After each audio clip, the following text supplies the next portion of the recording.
Here is baie keer ontydig, veral as dit kom by die dood. Weet nie of u daarvan bewus is nie. Ons weet ons almal gaan een of ander tyd sterwe. Ons weet ons gaan een of ander tyd 'n geliefde moet afstaan, maar wanneer die dood kom, is dit gewoonlik nie op die regte tyd nie. Dan het 'n mens nog iets wat jy vir daai persoon wou gesê het, of iets wat jy hoop of gedink het daai persoon nog vir jou sou gesê het, as hy nog gelewe het. En so dit lyk asof die Here se tyd bietjie ontydig is. Maar een ding wat die Here nie is nie, hy los ons nooit alleen nie. Maak nie saak wat deur ons gaan nie, God los ons nooit alleen nie.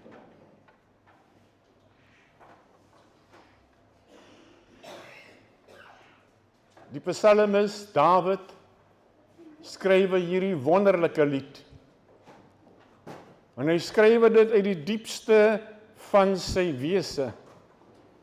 U sien, hy skryf dit nie net uit sy pen nie, maar hy skryf dit omdat God hom so gelei het.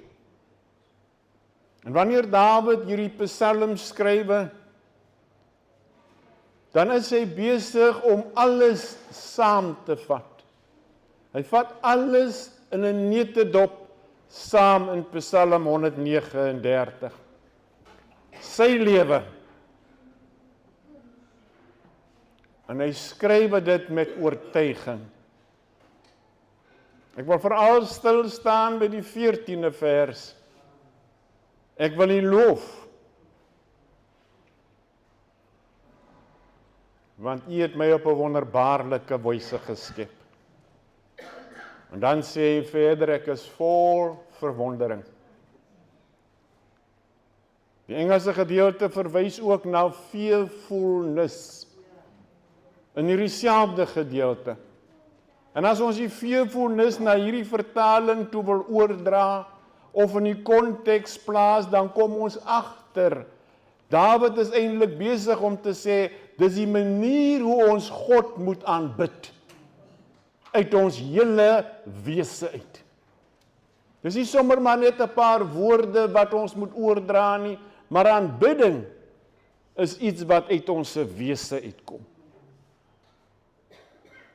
En nou skryf hy hierdie paar woorde, en hy skryf dit direk, want hy praat van homself. U het my geken, U weet van alles. Nog voor ek wil praat, weet U al, en dan kan 'n mens tereg vra, nou hoekom moet ons dan nog met God praat?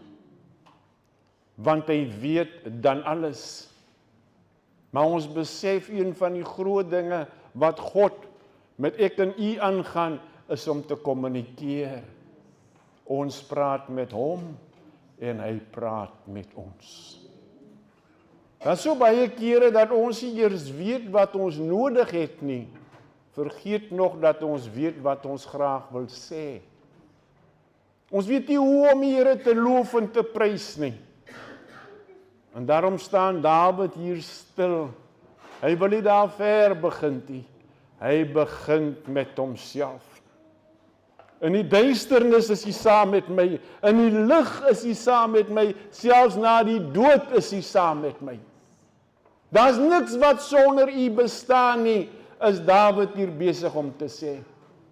'n Mens wonder baie keer, wanneer ons self tot die slotsom kom, of wanneer ons iets wil sê, dat ons wil of kan sê, God is nie in die hel en die doderyk nie. Hier sê Dawid, jy is daar ook. Daar's nêrens waar ons is, wat God nie saam met ons is nie. En vir die familie wil ek vanmôre hierdie paar woorde net sê, dis 'n donker tyd wat deur gaan, maar nou sê die psalmis, God is by my. Waar jy is God. En so hoe moeilik die tyd ook is waar ons deurgaan, Ons besef die God van ons voorvaders, die God wat ons geskaap het, los ons nooit alleen nie. Wanneer ek nog wil dink, wanneer dit vir my bietjie moeilik is, sê die psalmis, U is daar.